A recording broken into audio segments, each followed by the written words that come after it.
আজকে আমাদের পাড়াতে প্রথমবারের মতন হতে চলেছে পোষকালী মায়ের আরাধনা। তো hey guys, welcome back to my another new mini blog.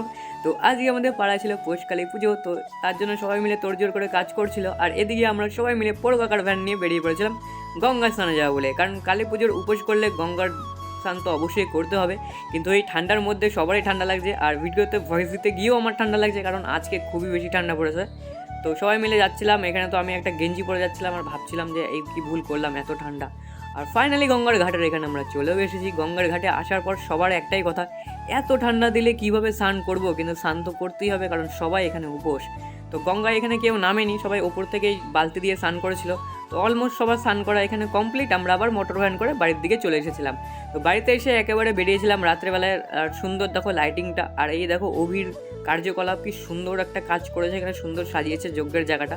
আর এদিকে ঢাকি দাদাদের ঢাক তো বন্ধই হচ্ছিল না, খুব সুন্দর করে ঢাক বাজাচ্ছিল। আমরা সবাই মিলে খুব মজা করছিলাম। আর আমি বাড়িতে চলে গিয়েছিলাম, বাড়িতে গিয়ে পরে নিয়েছিলাম পাঞ্জাবিটা, কারণ পুজো দিতে গেলে তো পাঞ্জাবিটা আমার অবশ্যই দরকার, কারণ আমি সবসময় পাঞ্জাবি পরেই পুজো দিই। আর এই দেখো এখানে আমাদের কালীমা কি সুন্দর লাগছে। তোমরা অবশ্যই কমেন্ট করে জানিয়ে আমাদের কালী ঠাকুরকে কেমন লাগছে, আমাদের কালীমাকে।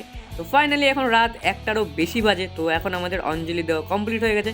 সারা দিন সেদিনকার কিছু খাইনি, উপোস ছিলাম। তো এখন মায়ের প্রসাদ নিয়ে এখন বাড়ির দিকে রওনা দিচ্ছি। তো আশা করি তোমাদের আজকে মিনি ব্লগটা ভালো লেগেছে। যদি ভালো লেগে থাকে তাহলে অবশ্যই লাইক করে দিও, আর চ্যানেলে ফার্স্ট টাইম হলে সাবস্ক্রাইব করে দিও। সবাইকে জানাই হ্যাপি নিউ ইয়ার, সবাই বছরটা ভালো কাটুক। আর আমি চেষ্টা করবো বছরে 365 দিনে 365টা মিনি ব্লগ আপলোড করা। দেখি এটা তো চ্যালেঞ্জ নিয়েছি, দেখা যাক কতদূর কী হয়। তো অবশ্যই তোমরা সাথে থেকো। Tata, bye bye.